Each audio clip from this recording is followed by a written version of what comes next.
off with a presentation from Forecast Public Art, which is another nonprofit that is doing wonderful work in the Minnesota area. And today's speaker is Yarlyn, and she's going to tell us more about Forecast and give us our opening presentation on what is public art. If you haven't heard about Forecast, we're a nonprofit arts-based organization in St. Paul, Minnesota. We focus on public art and creative placekeeping, placemaking, and we have a consulting team, and we've trained over 500 artists in the past 5 years, and we currently have 30 projects in the works that help pair artists with projects in the public realm. So we really help artists make work in the public realm. And we were founded about 40 years ago by artists who wanted to find more opportunities to work in public. Just a quick land acknowledgement. All public art is on Indigenous land. I'm currently on the East Coast, and I'm based in Lancaster, Pennsylvania, about 90 minutes outside of Philadelphia, also known as the land of the Susquehannock. All public art is on Indigenous land. So today we're going to cover a little bit about Public Art 101, and I know Gabrielle then is going to go and transition into some professional details related to being an artist. So excited to be here with everybody. So a little bit to give you that extra context about Forecast, we do 3 things. We support, fund, and train artists who work in public. We partner and consult on public and art and creative placemaking projects, and I'll share some examples as we go through the slideshow. And we build local capacity, gather stories, and share research. We work all over the country, and we're expanding right now to do some work globally. I'm based here in Pennsylvania. And this is our team. And we also have a lot of artists that we work with locally. When we're in cities doing work, we work with local artists also that are not pictured, but this is our core team here. And a little bit about our services. So public art and cultural planning, that looks like we help cities create public art plans. We also help nonprofits create public art plans. We facilitate art-based community engagement. We do 3D artwork commissioning. So for sculptures, if a developer needs a sculpture, we help with that commissioning process. We do mural coordination and production, trainings and workshops for artists, and we do public art program and collection equity audits. So we look at monuments and memorials, and we look at how did they get there, who put them there, and when do they gotta go and get updated. So we do that. So let's jump into Public Art 101. So public art is a complex, collaborative, nuanced field with many viewpoints, audiences, possibilities, and players, and can have a variety of impacts. Like, let's take a look at some of the ways that public art has been implemented in the US today and the various methods artists and creatives are using to engage community in their process.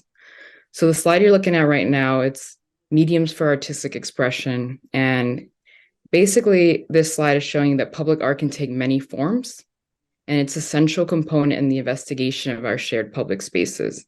So public art allows us all to contemplate our built environment, the land that we are on, our relationships with one another, and our shared resources. And artists must be at the table from the very beginning in order to positively impact our collective experience. And I encourage you to think about, as I'm going through this presentation, how you define the term artist. Are there people working in your community who are solving problems in creative ways, sharing cultural history, or innovating in the public realm, even if they do not self-identify as an artist or have a word in their language that defines this type of work? So the slide is just sharing a bit of examples of different types of mediums for artistic expression. So you can see the difference between street performances, festival parades, murals, mosaics, so community engagement and social practice, temporary street side displays. So just think about, as you're walking or you're just commuting or anything, think about the ways that public art is showing up in your space, even if it's not being defined as such. So there are many types of public art. So what comes to mind when you hear the term public art? Most people say murals. Many people think of permanent object-based artworks in public plazas, parks, or near buildings. And those are usually like sculptures. People are like, oh, that's public art or a mural. And those works of art are definitely part of a larger public art field. And as you see here, there are even more possibilities for public art. So in recent years, we've seen a shift toward artist-created experiences that are temporary in nature and address a challenge, opportunity, or issue and are created with the audience in mind.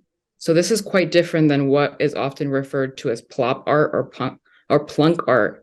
And that signifies artistic works that have been simply plopped onto a spot without any sort of context in which it is plopped or engaged or without any engagement with the community. So everything on the scale is showing you your more permanent artwork. So your monuments, architectural buildings, seasonal, some murals can be seasonal, some paving sculptures can be seasonal. And then it's going into more ephemeral, more temporary. So performance art is very temporary, or a pop-up installation. Or maybe this fountain has a blue color once a month, and that's temporary form of art. And at any moment, if I'm going too fast, please pause me. I can. No, you're doing fine. Thank you. Okay, thank you. So a little bit about locations for public art. As you see here, public art can happen in a multitude of spaces. They don't all have to be physical spaces either. Public art can exist in digital online spheres as well. And more artists are experimenting with this both as a location and a medium. A key component to good public art is the consideration of the site, the community, the history, and the culture in which the artwork is situated. So for in this slide, you're seeing everything from privately owned buildings. So think about a university building that's privately owned but has public art, or a private mall that has public art. Even more public spaces like transit stations, you have parks, sidewalks, city squares.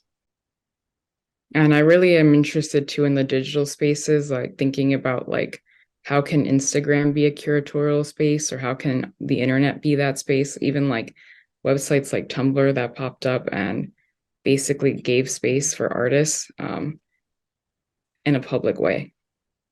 So in this slide, you're going to see this is a map of percent for art programs in the United States. And today there are about 400 municipal, county, and state percent for art programs, with hundreds of millions of dollars being spent annually on art. So the first percent for art program was established in Philadelphia in 1959. And that program allocated capital funds for commissioning art. So many cities started adopting a percent for art scheme in the 1960s.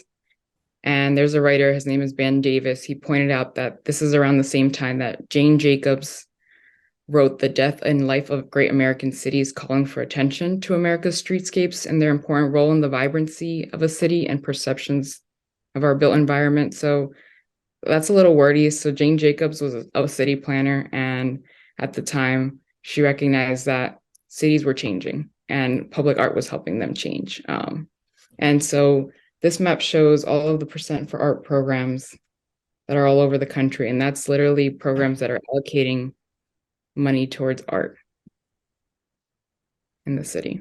But that's just one way that public art is funded. In the US, there are many other funding methodologies. It doesn't only have to be funded by public money. Public art can be privately funded and can also happen on publicly or privately owned property. And it should be accessible to a wide audience. That's why it's public. So these are all examples of funding models. And to give you an example of a funding model that we're exploring right now is we're working with a client in California, and we're looking at what does it look like to tax a dispensary and get a percentage of that money going towards public art for the city. So there is a lot of funding models, and there are ways to like advocate for funding for your public art program.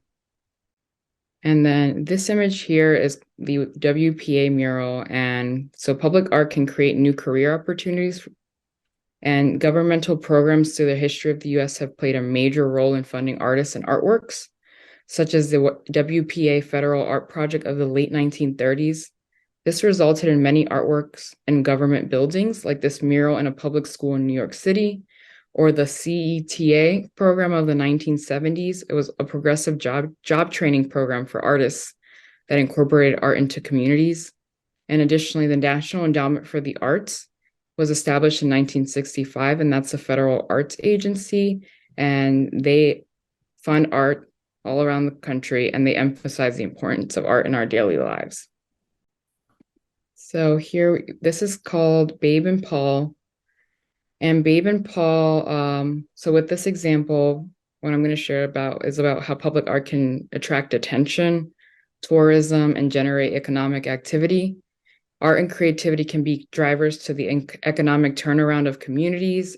In recent years, we've seen the introduction of art washing, a form of gentrification that is an intentional development strategy by a private development company whose goal is to heighten the coolness factor of a neighborhood through art to prime it for development aimed at a wealthier clientele. So here's an example of that. And that's called art washing, that strategy that private developers will use to gentrify a neighborhood. A good development strategy, though, utilizes public art and involves the people who already live there and pay attention to their specific needs and challenges so they can continue living there. These photos are from Taller de Permiso by Las Imaginistas. And the title of this project means both permit workshop and workshop of permission, and helps the informal economy in a Texas neighborhood thrive by redefining the very idea of permission. The project encourages economic development of the low-income neighborhood with a focus on supporting the efforts of neighborhood entrepreneurs who sell street food, clothing, and other goods, often without official permits from the city, permits that can be difficult and costly to obtain. So this artist created this project to help street vendors get access to permitting and bypass the city. So this is another example of another public art project. This is text, what you're seeing here. It's not, but I'll explain. This work was from Feaster, Gates, and Place Lab, and they're an idea incubator at the University of Chicago. And they observed and documented existing projects and outlined 9 principles of ethical redevelopment in order to transform the way we talk about and carry out development. So thinking about repurpose and repropose. So that principle suggests that ethical redevelopers make use of discarded and overlooked items, engage participation, again, that community engagement aspect, really thinking about the people that live there and maintaining that relationship. Design, place over time, just being very intentional and thoughtful as you're doing that work. So that example was more about like, how can you define how people use public art space? It took a very academic lens where they're like saying, hey, we're creating principles of what good public art looks like. This photo you're seeing here right now is the Wall of Respect mural, and public art can connect communities and issues. The Wall of Respect mural in Chicago was an example of the Black arts movement and the first public art that acknowledged the civil rights movement. It was a collaborative piece that declared Black identity during the 1960s. It was a community-led, driven, and executed project that spurred the outdoor community mural movement across the US. So this really spurred the mural movement, this Wall of Respect mural right here. And the mural you see here is called Workers United in Struggle. And this mural by Aaron Johnson Ortiz is on the wall of the Workers Union building in South Minneapolis. And it was co-created with people who utilize and contribute to the resources in the building every day. They are collaborative authors of the mural, which shares the power of standing up for their rights. Public art such as this can activate civic dialogues and participation. So a really cool thing about this mural too is that it was created with people that also attend this building or in that community, and they started having conversations and building community around the same things, the same issues that they were having. So then they were able to join together and start to organize and advocate. These images here are from the land art movement of the 1970s, and it's another example of activating civic dialogues and participation. Artwork such as Spiral Jetty that you'll see on the bottom left corner, and Running Fence focus on drawing attention to the specificity of the site and spark dialogues about land use, the commercialization of art, and alternative approaches to working with nature. A more recent example of this is also Cristo's Floating Piers project in Isolo, Italy, which you can see here with this orange, bright red look. So these focus on land and how we're using the land and thinking about our relationship to land. Public art can also be very temporary, like this project called Octopied, and it was an installation that called attention to vacant or underutilized buildings and generated social media attention.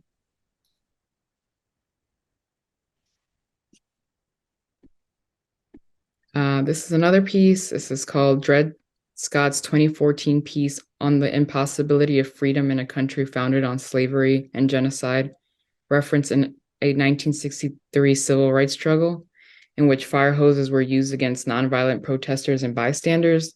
The artist states on his website, people have taken great risks in a struggle for emancipation and have often been battered in the process. And this was a performance piece. Before I Die by Candy Chang. This public art example shows another example of activating civic dialogues and participation. Animating democracy notes that the civic dialogue is intentional and purposeful. So Candy Chang's social practice helps people voice their opinions of the infrastructure in their neighborhoods. So her Before I Die piece helped people in her neighborhood get to know one another in a way that they couldn't if they ran into each other at the grocery store. It also drew attention to a long abandoned building in her neighborhood. She also turned it into a DIY kit that can be downloaded online, and it has been translated into many languages and implemented around the world. And the kit is free. You can download it for free. Candy Chang does ask for a donation to use it or to give credit if you're going to be making profit off of it, but it's free nonetheless and accessible.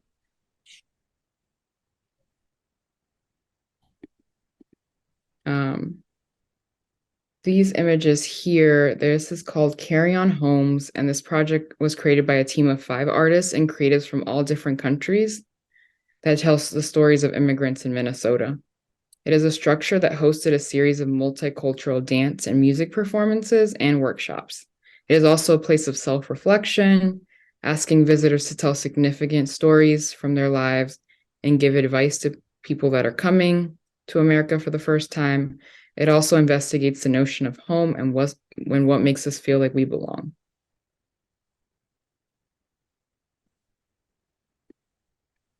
This example here is titled Luring Lilies, and as we've seen, murals have a long history in the field of public art and are a great way to give identity and character to communities. Public art operates at different scales and functions in many ways. And this is a parking garage building. This is another example of public art, and this one is Sibling Rivalry Bench by Stephen Knapp, Waterworks Garden. And public art can also give visitors a sense of place and an understanding of the values and beliefs of the community in which it is situated. It can call attention to community assets, create places for people to congregate, and reflect the personality of the people who live there. This piece is titled Water Protectors Mural. And in this instance, a woman was wearing a traditional jingle dress and a colorful bandana over her mouth. And she is simultaneously a water protector, a symbol of the plight of missing, murdered, and abused Native American women, and a reminder that Indigenous voices often go unheard. The image acts as a peaceful protest, delivering a powerful message in favor of renewable energy, education, and gender equity. Public art can also humanize urban environments. It can be as simple as dance steps in the pavement, which take us out of our daily routine and dance along to the music streaming from our phones. It can soften hard edges, change public infrastructure and concrete landscapes that have become ubiquitous in the places where we live, work, and play. And this is a form of projection. It can make us do a double take at the environment around us and the power we have in the decisions being made about what is placed within the public realm. And it can also help us understand the effect that those environments have on us physically, mentally, and socially. During this project here is titled Rare, and during an artist residency in Ridgefield, Minnesota, artist Greta McLean collaborated with some more than 100 community members to create a mosaic embedded into the steps of a public amphitheater. Public art can also develop audience appreciation of the arts and reach audiences who aren't interested in going to a museum or a gallery. So mobile artworks can bring the artwork to the audience rather than the other way around. It can help to create an awareness of arts and culture activities and works, their value to communities, neighborhoods, and cities. And that ultimately leads to further understanding, appreciation, and ambassadorship for the arts. And here, another example of public art, and public art can also add value to public improvements and private development. So as we discussed earlier, percent for art funding structures require public art to be part of public and private developments. This changes the physical makeup of our city's infrastructure, give unique character to a streetscape, and change the way we navigate public space. So artists are designing public works elements that have typically been ordered out of catalogs, such as tree grates. They're engaged in changing the atmosphere of airports through the use of new glass fusing technologies. Like you can see there on the right, this image here, it's a stained glass piece. And they also are engaged at really filling the world with different creative ideas from what we know. So for example, and here where I'm at in Lancaster, we hired an artist to help us with a park development plan. And instead of doing traditional benches, the artist wanted to create round circle benches. So half of the bench was on one side, the other half was on the other side, and it's a circle because he felt like that's a way that people can have more conversation, because he always felt like benches were always so awkward to sit at. So he created a circular bench, and that is because we had funding that went towards public art, and instead of getting our benches out of a catalog, we chose to hire an artist and listen to their creative interpretation of the problem that we were looking to solve. So I'm going to show you some more examples. Artists are also designing and fabricating neighborhood gateways that recognize significant historical spaces for citizens to gather and share food in multiple ways, through discussions, cooking, and eating. And they are creating community hubs for programming through the reuse of materials like the repurposed HUD house, transform into a community stage for a summer before the house is demolished. So this piece down here is the example of this house was going to be demolished. It was an old home in that area, and they got funding and turned it into a community theater. Public art is also influencing how we utilize public space. Millennium Park and Cloud Gate, otherwise known as the Bean, have become such an attraction that many cities have sprouted sculpture parks or sculpture walks, attracting tourists and generating economic activity. And this is in Philadelphia right here. And I'm thinking about monuments today, and several questions arise that Monument Lab in Philadelphia is exploring. Who gets commemorated? Who decides? Who's been left out? Should the materials and forms of monuments somehow show that historical perspectives are multiple and shift with time? This is a current and pressing issue across the country, and Monument Lab's goal is to put the power of historical reflection into the hands of the public through the collection of public input as well as temporary works intended for thought and response.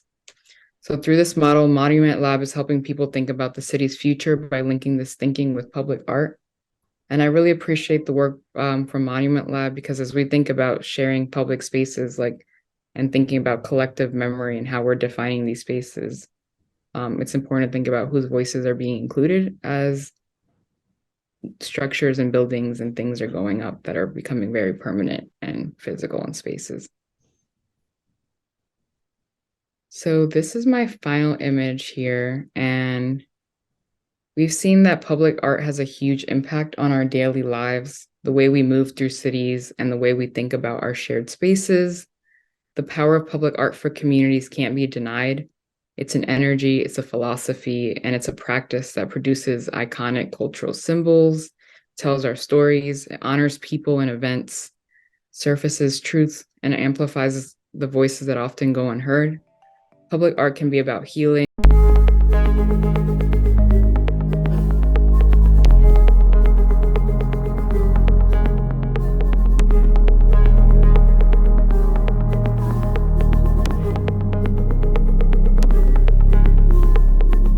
First portion of our UAC Artist Workshop. Again, thank you so much for coming.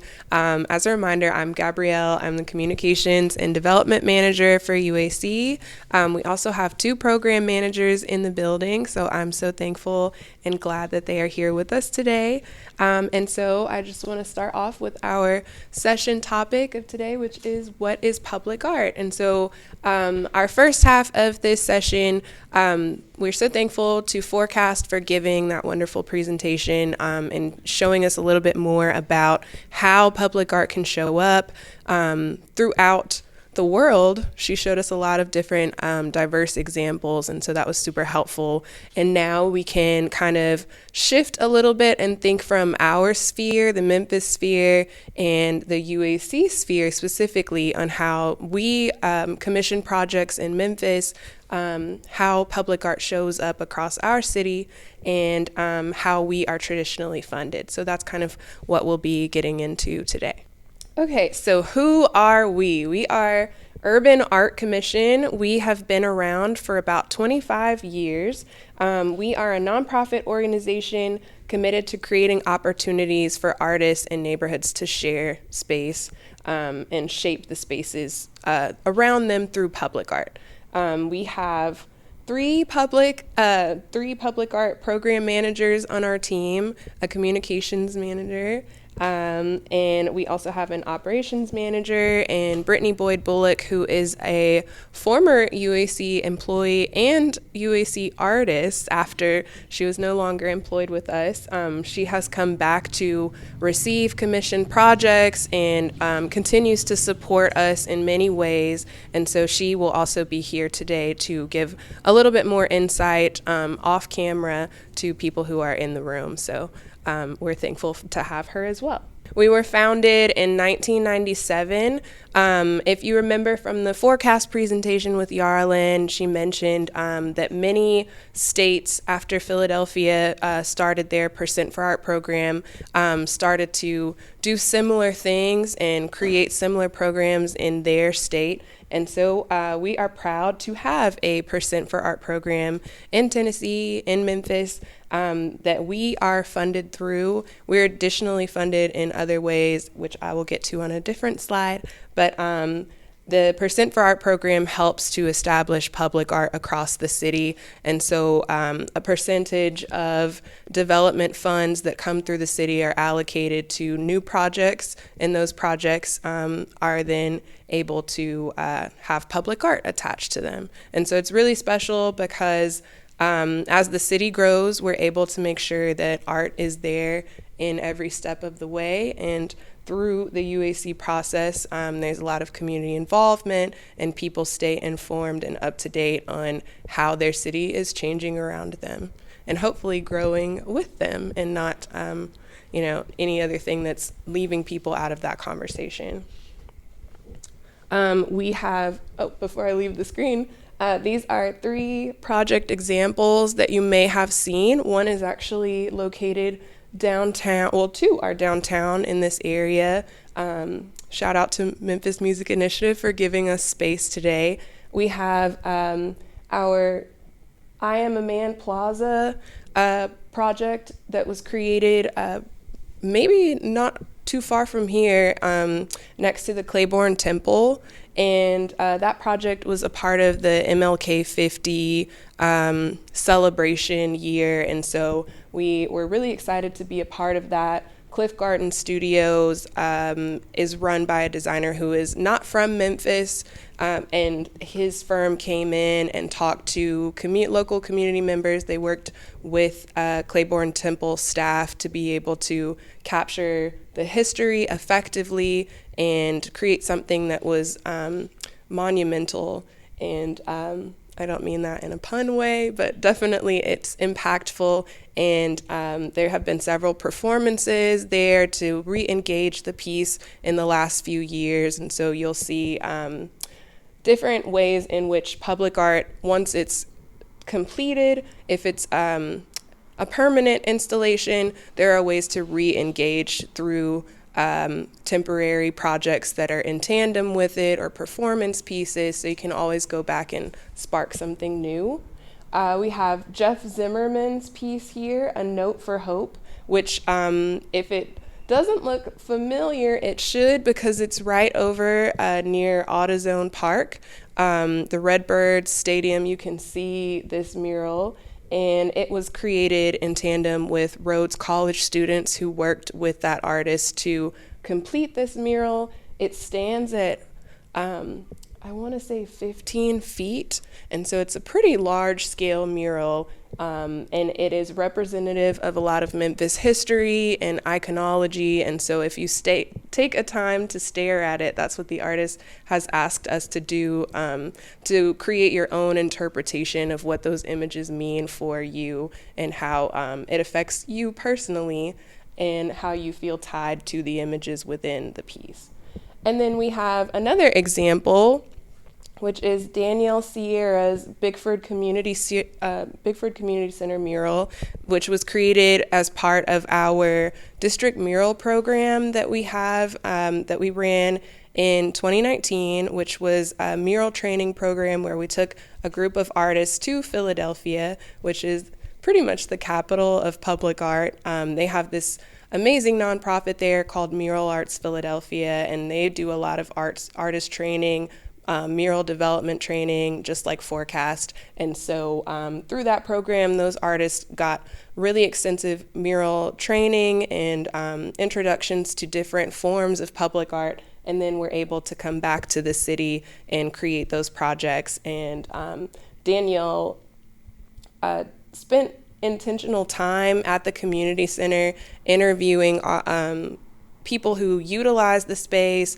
and neighbors and community members, and captured pictures of them so they are reflected in the design itself. And it's very sweet because people who see themselves reflected come to it all the time, and they're able to point themselves out, and it's a really wonderful experience.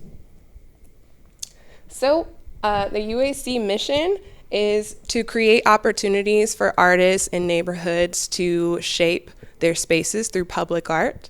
This is an example of public art that we created in, I think, 2020 through 2022, actually, when the airport opened. It was a pretty long project that through COVID, we undertook the initiative to create a public art program for the Memphis International Airport. And so we curated 61 pieces of art throughout the Concourse B that was renovated. And then we have 6 sites or 5 site-specific installations, which include Maya Sain's entirety piece, which also has honey gold wings hidden in it. If you can see, it's just it's an ode to Memphis. There's a lot of different Memphis spaces and places that are honored within this mural. And it is in the rotunda of the airport. And our vision, UAC aspires for art to be integral to a thriving and equitable Memphis. And so that just means that we want art everywhere. We want it to be synonymous with the community, synonymous with who Memphis is, and we feel that art is in everything anyway, and so it is our vision to make sure that as Memphis grows, the artists and the artist economy also grows with it. And so this is a background image of, you can see artist here, Tony Hawkins, who created this mural for the Whitehaven Community Center. It's called Trust the Process. Okay, so some of our past projects, I'm just gonna list off a few here. We have the Orange Mound Mural Project by artist Yancey Villacalvo. I included this piece because I thought it was really special that Yancey was primarily a 2D artist, and then after this project commission, a couple years later, she was commissioned again for the airport and was able to create a 3D sculptural hanging piece that is now in the airport. And so I feel like that is a good example of how you can come to UAC for one project and then get the experience and the knowledge and the know-how to be able to apply for larger and larger and larger project budgets as you go through. But this project was really special because Yancey was able to work with students from Red Zone Ministries in the Orange Mound community to create the mural, and they helped paint it and they helped put it up. And so I thought that that's always really great example of how community engagement can be involved in the public art process. This is Rhapsody by artist Douglas Kornfeld, who is actually out of, I want to say, the Chicago area. And so these pieces are in the Heritage Landing area, which is also not too far from downtown where we are. And they are 14-foot sculptures that are created to express joy and excitement and capture just enthusiasm. And he wanted to create these pieces that have no reference to race or age or gender, so that anyone could relate to them and feel like, you know, they see themselves within the piece because it's figurative, it doesn't tie to a specific person, and they hopefully invoke senses of joy and play, and people definitely love to come and take pictures with them, and we've seen a lot of community engagement with this piece, and we will actually be having a yoga session with this piece later this year. So again, always ways to re-engage with existing pieces. This is a project that was completed in 2021 with the Renaissance Convention Center's recent renovations. They had a few projects that we completed with them, but I included this one because I thought it was interesting. We always love a good light installation. This piece was created by Caleb Elkins and Franklin Wallace, who collaborated to create the design. And then I wanted to include it because it's also a great example of how you can have a design and then take that design to a fabricator to help with the process of creating it. So Caleb and Franklin are not electricians, and they did not install this work themselves, but they helped every step of the way to complete the piece, to be involved with the programming of it because it's interactive. So when you walk by, it kind of follows your movements. They were able to help with the planning of the hues of the colors, all of that, but they didn't have to go to school to learn how to be an electrician to complete this project. And UAC was there every step of the way to help identify the things that they needed to be able to complete this. And then again, we see Maya Sands' Entirety and Overlook by Susan Makasad, which are two of the site-specific installations at the Memphis International Airport. This is a very interesting example as well because this piece, Susan Makasad is primarily a 2D artist. She's a painter, and so she did not paint this glass. This glass we had to take images of her final piece and Photoshop them to a gigantic scale so that they could go into the printing imaging fabrication studio to be created into this glass. So they are digitally imprinted into the glass. And a fun fact about it was that one of our employees at the time did that photoshopping for her, and Susan Makastad has cats. So as he zoomed in to the 10th degree, he had to go through and edit out pieces of cat fur that were all in there. And so it's just an incredible story to me, because you cannot tell any of that from this piece. When you get up close to it, you can see all of the brush strokes, the paint strokes, everything that she did, minus the cat hair. So everything's possible in public art. You never know what could happen, what could pop up. But again, we are here to support. So if it happens, we'll be there. This is an example of our tiny gallery. So these are the ways in which UAC endeavors to expand the scope of public art in Memphis. So we have seen Yarlyn's presentation showed us different ways in which public art can show up, but we are trying to always think of new ways that it shows up here in Memphis, because depending on the city, some people are more open to different ideas, different projects, depends on what they've experienced before, what they've seen before. And so Memphis is growing every day. We haven't had that many temporary installation projects, but I think Brooks Museum does that very well. They're always having something cool in front of their space, and I think more people are doing it. And so Tiny Gallery, our Billboard Gallery, which you'll see on the next slide, are two ways that we try to engage with artists to give another platform beyond just the large budget call to artists to be able to showcase their work. So it is a very small space in the front of our office that we are able to showcase artists' work. And this one is Ethan James McVeigh, who is a multimedia artist, but at this time was working with ceramics, and this was an ode to a COVID project that they worked on.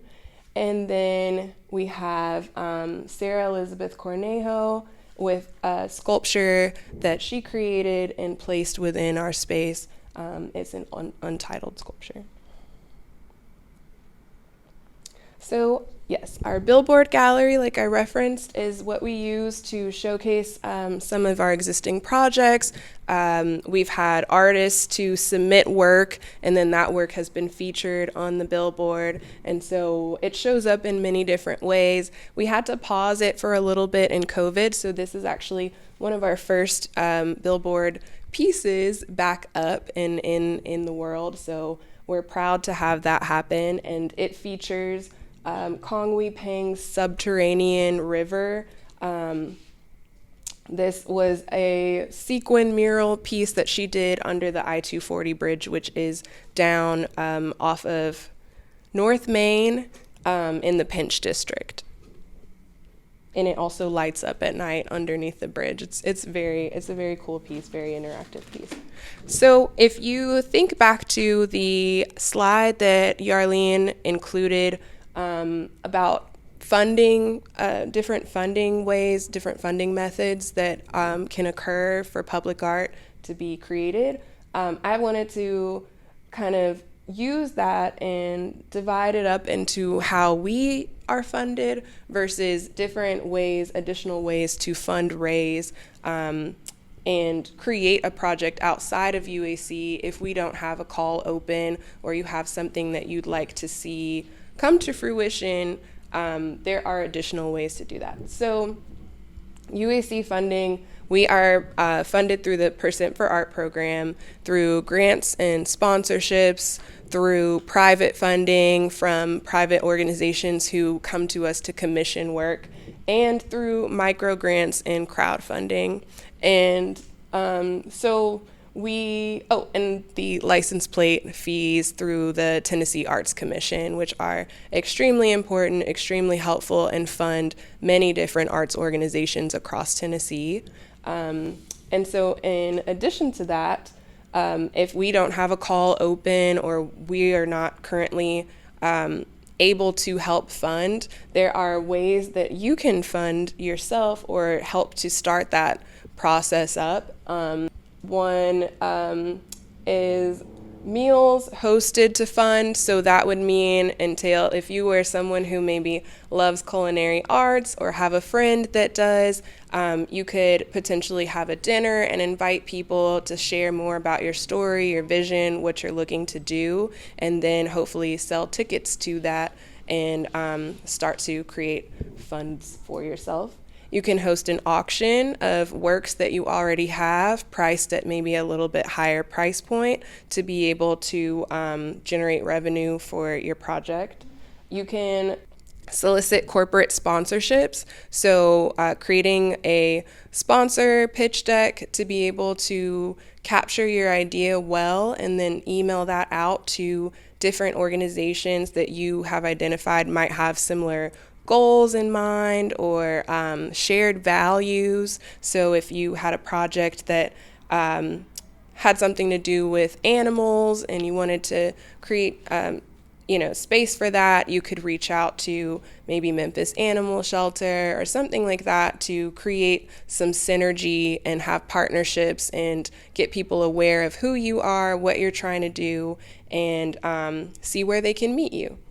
I included trading art for art and bartering with artists because, of course, public art is a community and a collaborative process. So you're going to encounter at least one or two things that you don't know how to do. And even if you could teach yourself, YouTube University is free, I know, but there are people who are experts in their craft, in their field. And so sometimes it's just a matter of talking to people and asking, hey, I see that you have a fabrication studio. I've got this really big idea. How do you think I should go about that? And a lot of times, you'll be met with enthusiasm with, okay, here's what I've done before. Here's a way that you could maybe approach that. And also here to say that UAC has a lot of artists on staff. So if you reach out to us 9 times out of 10, we have some of those thought processes in our mind because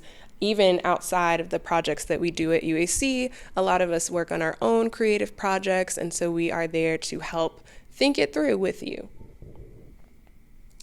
And that brings us to the UAC public art process. And so our process, we have identified about 7 steps. And so it starts with, number 1, identifying funding. Number 2, form a selection committee. Number 3, create a call to artists. 4, review submissions and select the artist. 5 is refine the design. 6, support, manage project execution. And then 7 is the most fun part. It's the celebration, the dedication, the official ribbon cutting.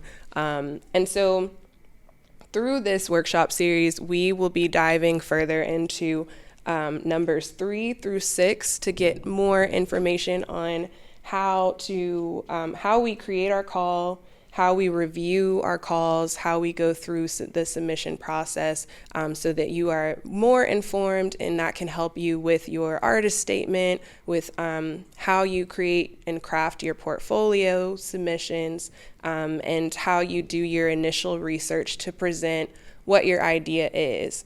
And so with that, in your folder, if you look in there, we'll transition out of this PowerPoint presentation,